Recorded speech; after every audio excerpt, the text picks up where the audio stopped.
Good morning, students. So today we are going to start with the part 2 of chapter number 1, Matter in our Surroundings. We have already discussed few activities and the characteristics of particles of matter. The last characteristic was left, and that characteristic is particles of matter attract each other. In the previous class, we have discussed the activity related to particles of matter are very small in size. Particles of matter are continuously moving. Then we have discussed the factors on which the rate of diffusion depends, that is density and temperature. Today we are going to discuss the fourth activity and the fourth characteristic of particle of matter, which is particles of matter attract each other.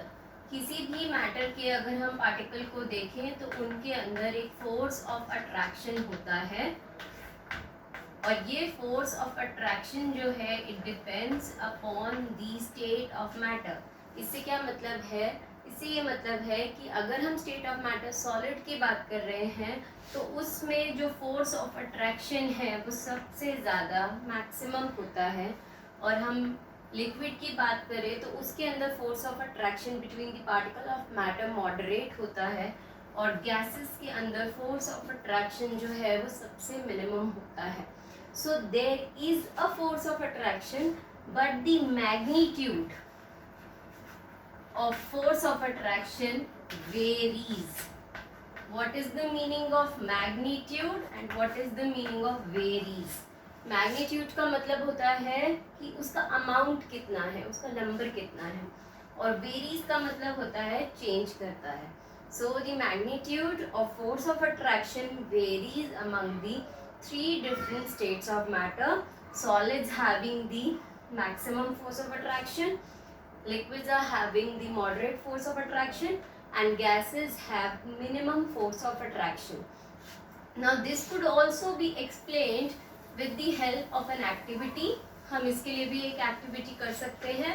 So if in exam the question comes, describe an activity to show that particles of matter attract each other, तो आप इसमें से कोई भी activity लिख सकते हैं.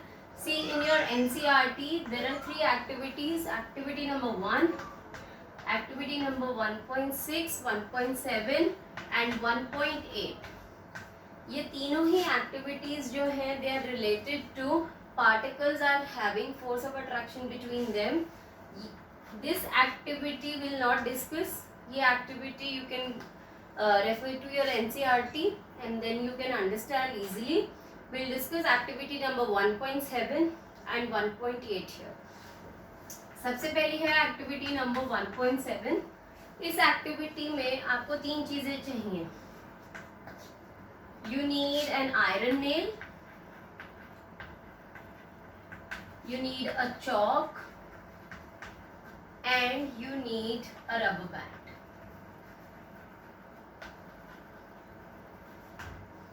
Now try to break an iron nail. अब आप आयरन नेल को तोड़ने के लिए, कील को तोड़ने के लिए क्या फोर्स लगा सकते हैं? Can you break it with your hand, या आप सिजर्स से उसको कट कर सकते हैं? No, you need to use a hammer. हम इसको ब्रेक करने के लिए जिस प्रोसीजर को यूज करते हैं वो है hammering. Then chalk. Chalk could be easily broken with your hand, तो इसके पास जो है आपको हैमर यूज करने की ज़रूरत नहीं है. Now what about rubber band? Rubber band को जो है आपको स्ट्रेच करना पड़ता है. स्ट्रेच करने पे रबर बैंड जो है अपनी शेप को चेंज कर लेता है, और अगर आप उसको एक्स्ट्रा स्ट्रेच कर देते हैं तो रबर बैंड भी जो है वो ब्रेक हो जाता है. So in three cases you need three different ways to break it. ये तीनों ही सॉलिड हैं, आयरन नेल भी, चॉक भी और रबर बैंड भी, लेकिन इन तीनों ही सॉलिड में फोर्स ऑफ अट्रैक्शन जो है वो डिफरेंट है. आयरन नेल की फोर्स ऑफ अट्रैक्शन जो है हम इस एक्टिविटी से देख सकते हैं सबसे ज़्यादा है. फिर फोर्स ऑफ अट्रैक्शन जो है वो किस में है? चॉक में, और फिर किस में है? रबर बैंड में. चॉक को हम इजीली ब्रेक कर सकते हैं, और रबर बैंड को भी इजीली ब्रेक कर सकते हैं, लेकिन सबसे ज़्यादा फोर्स ऑफ अट्रैक्शन आपको किस में दिख रही है? आयरन नेल में. So this activity shows that particles are having force of attraction between them. आप एक और एक्टिविटी भी करके देख सकते हैं एट योर होम. आप कोई भी जो है सॉलिड सब्सटेंस ले सकते हैं. फॉर एग्जाम्पल हम अगर एक पेन ले रहे हैं and you need to cross this pen with your finger, आप इस पेन को क्रॉस नहीं कर सकते हैं, विच शोज दैट इस पेन के पास जो है पार्टिकल्स का फोर्स ऑफ अट्रैक्शन बहुत मैक्सिमम है. अगर आप एक बकेट में पानी लें और पानी के अंदर अपना हाथ चलाने की कोशिश करें तो you can easily move your hand, because liquid के अंदर फोर्स ऑफ अट्रैक्शन थोड़ा मॉडरेट है. And in case of air अगर आप अपना हैंड मूव करने की कोशिश करें तो you can easily move your hand, क्योंकि गैस के अंदर force of attraction between the particles जो है वो सबसे मिनिमम है. Next activity that we are going to discuss is activity number 1.8. इस एक्टिविटी के अंदर आपको स्ट्रीम ऑफ वाटर को कट करने की कोशिश करनी है. ना स्ट्रीम ऑफ वाटर कैसे? आप जो है टैप को खोलें और टैप में से जो है वाटर की स्ट्रीम निकलती है. अब आप अपने हाथ से इसको कट करने की कोशिश करें तो ऐसा हो सकता है कि ऊपर का वाटर ऊपर ही रह जाए और नीचे का नीचे. Were you able to cut this? No, because इसके अंदर जो फोर्स ऑफ अट्रैक्शन होता है वो इतना ज़्यादा है कि ये बाद में अपने आप को दोबारा से जोड़ लेता है. जब हमने इस पर फोर्स लगाया तो ये जो स्ट्रीम है वो ब्रेक हो गई, लेकिन जैसे ही हमने इस जो है फोर्स को हटाया तो ये स्ट्रीम आपस में दोबारा से रीजॉइन हो गई, और जैसे ही फोर्स लगाया स्ट्रीम आपस से कट हो गई. So you were able to break the force of attraction? No, we were able to only overcome the force of attraction, and as soon as we removed the force, ये stream of water दोबारा से एक साथ connect हो गया. Okay, so you can write any of the two activity to show that particles are having force of attraction between them. Now one word that I have used in the notes is cohesion or cohesive force.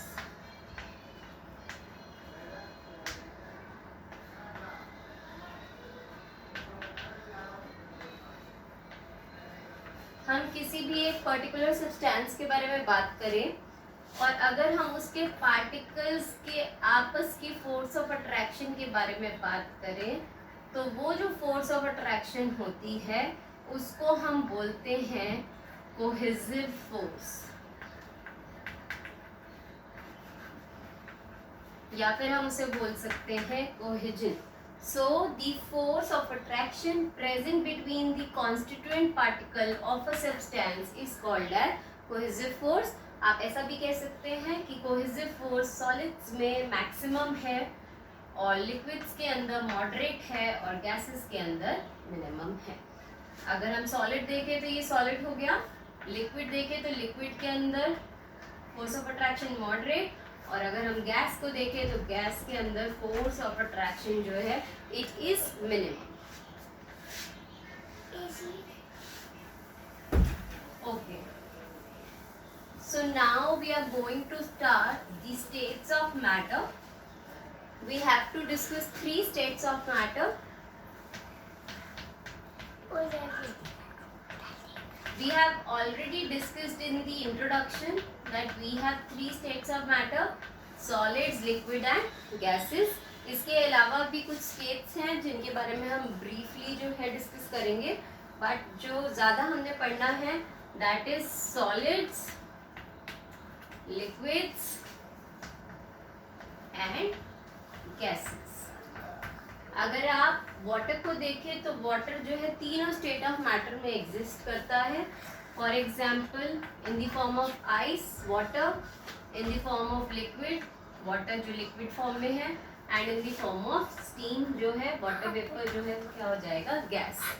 Now first topic that we are going to discuss is to differentiate between solid, liquid and gases. For this you need to learn about some of the property. कुछ properties जो हम discuss करेंगे वो है rigidity, then will discuss compressibility,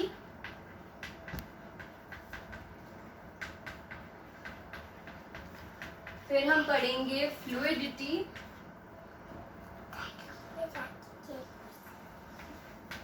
diffusion हम already पढ़ चुके हैं,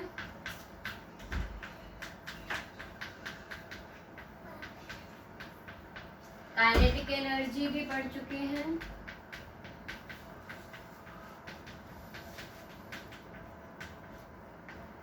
density, filling a gas cylinder. हम एक एक करके सारी जो है प्रॉपर्टीज को डिस्कस करेंगे। Rigidity, compressibility, fluidity, diffusion, kinetic energy, density, filling a gas cylinder. आप सबको interparticle force of attraction, interparticle space के बारे में ऑलरेडी पता है। सबसे पहले जो चीज है वो है रिजिडिटी।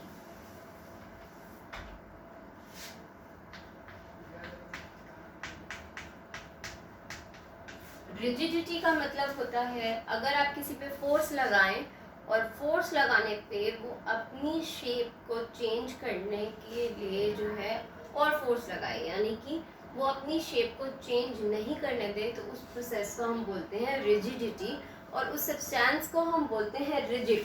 फॉर एग्जाम्पल आपके पास ऑल आउट है, हम ऑल आउट को प्रेस करें, ऑल आउट को और प्रेस करें, किसी भी केस में ये ऑल आउट अपनी शेप चेंज नहीं कर रही है, विच शोज दैट कि ये क्या है, रिजिड है।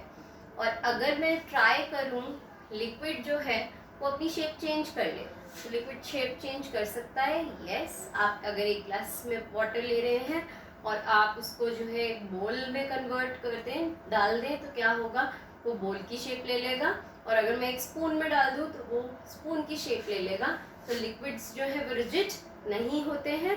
Same is the case with gases.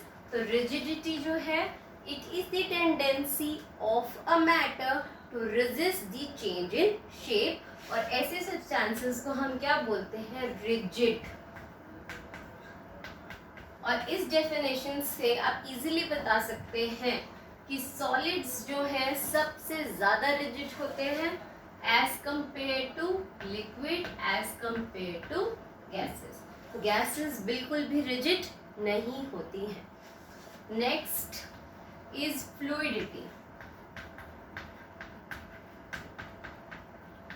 Fluidity का मतलब होता है एबिलिटी टू फ्लो, ऐसी प्रॉपर्टी ऑफ मैटर जिसकी वजह से वो स्टेट ऑफ मैटर जो है आराम से फ्लो कर सके, उसे हम बोलते हैं फ्लूइडिटी। और ऐसे जो स्टेट ऑफ मैटर होते हैं जो फ्लूइडिटी शो करते हैं, उन्हें हम बोलते हैं फ्लूइड्स। अब अगर सेम मैं चाहूँ कि ऑल आउट जो है वो फ्लो करते हुए आगे चली जाए, can it go? No, which shows that solids जो है बिल्कुल फ्लूइड नहीं होते हैं। लिक्विड जो है कहीं गिर जाए, पानी गिर गया, वो फ्लो करके आगे चला जाता है, यस। रिवर फ्लो करती है, तो लिक्विड्स जो है वो फ्लूइड होते हैं। और gas, air around you, it is flowing, हवा चल रही है, इट इज़ फ्लोइंग। तो सबसे ज़्यादा फ्लूइडिटी है गैस में, फिर है लिक्विड में, और लास्ट में है सॉलिड्स के पास। थर्ड जो हम पढ़ेंगे वो है कंप्रेसिबिलिटी।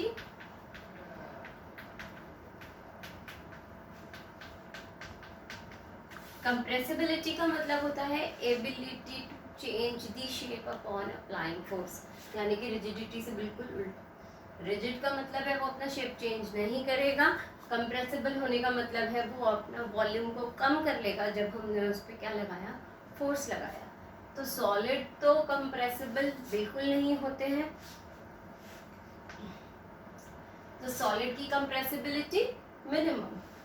फिर किसकी कंप्रेसिबिलिटी है, लिक्विड की। और सबसे ज़्यादा कंप्रेसिबल कौन होती हैं, गैसेस होती हैं। तभी एक सिलेंडर को फिल करने के लिए हमेशा किसका यूज़ किया जाता है, gas. So most compressible are gases, then liquid, और सॉलिड जो है वो कंप्रेसिबल बिल्कुल नहीं होते हैं, negligible.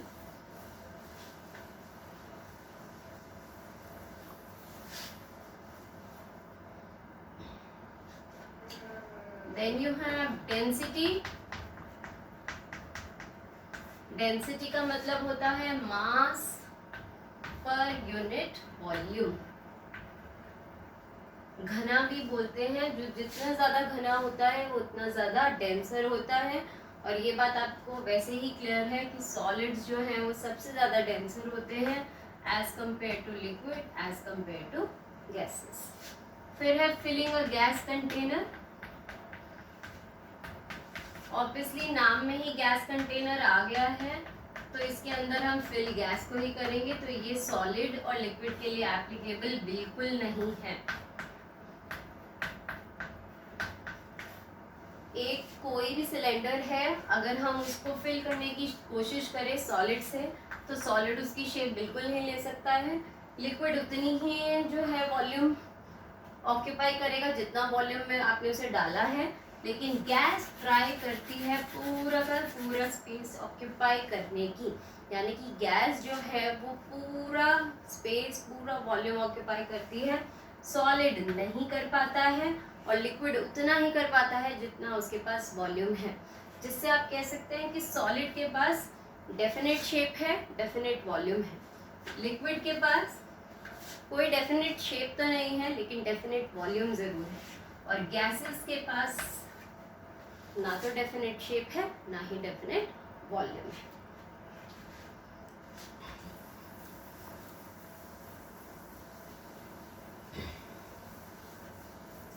After this kinetic energy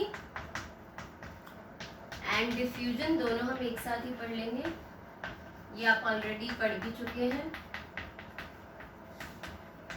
now kinetic energy is the energy possessed by a body due to its motion. अगर आप सॉलिड के केस में देखें तो सॉलिड के पार्टिकल्स बहुत ही टाइटली पैक्ड होते हैं। इतने टाइटली पैक्ड हैं कि इनके बीच में कोई स्पेस प्रेजेंट नहीं है। There is minimum interparticular space present. अब इंटरपार्टिकुलर स्पेस भी नहीं है, तो ये कैसे मूव कर पाएगा पार्टिकल?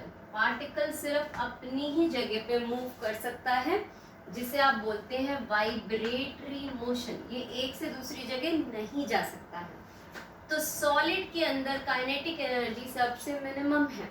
अब डिफ्यूजन जो है, you know it depends upon the movement, तो काइनेटिक एनर्जी ही किसी की मिनिमम होगी, तो डिफ्यूजन भी क्या हो जाएगी? मिनिमम।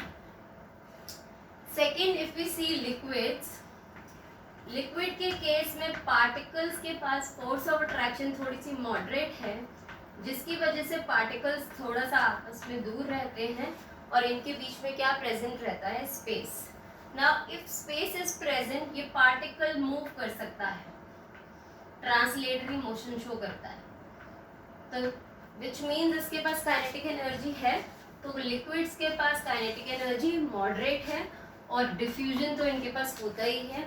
जैसा कि आपने लास्ट उसमें देखा था, हमने लेमन जूस को वाटर के अंदर मिक्स किया था, तो वो डिफ्यूजन शो कर रहा था। सो लिक्विड्स के पास काइनेटिक एनर्जी भी मॉडरेट है और डिफ्यूजन भी शो करते हैं। Now last is gas. Gas को अगर आप देखें तो उसके पास फोर्स ऑफ अट्रैक्शन मिनिमम है, जिसकी वजह से स्पेस सबसे मैक्सिमम है, जिसकी वजह से वो इतनी रैंडम मूवमेंट शो करता है कि वो कहीं पे भी घूम के आ सकते हैं उसके पार्टिकल्स, यानी कि उनके पास काइनेटिक एनर्जी सबसे मैक्सिमम, जिसकी वजह से रेट ऑफ डिफ्यूजन भी सबसे मैक्सिमम। जैसे आपने अगरबत्ती का केस देखा था, परफ्यूम का केस देखा था, हॉट फूड का केस देखा था। ऐसा ही मैंने एक टेबल जो है नोट्स में भेजा है, जहाँ पे हमने mass, density, diagram, interparticular force of attraction, interparticular space, density, kinetic energy, diffusion, then compressibility, rigidity, fluidity, filling a gas container, इन सब प्रॉपर्टी के बेसिस पे सॉलिड, लिक्विड और गैस को डिफ्रेंशिएट किया है। You can go through the table, and in case you find any problem you can contact me For now, the lecture is over. We'll start with the next topic in the next lecture. Thank you.